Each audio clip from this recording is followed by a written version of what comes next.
We search for life in the gentle places, the Goldilocks zones, worlds where water is liquid. We look for reflections of ourselves. Carbon, water, oxygen.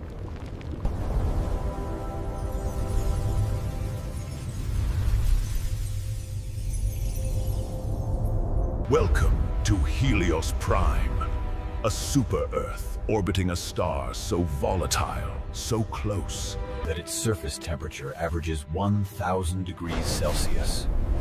This is a world where lead is a puddle. By all laws of carbon-based biology, this planet is a furnace, a sterile, molten hell. The camera pushes past the lava flows, focusing on the massive quartz mountains.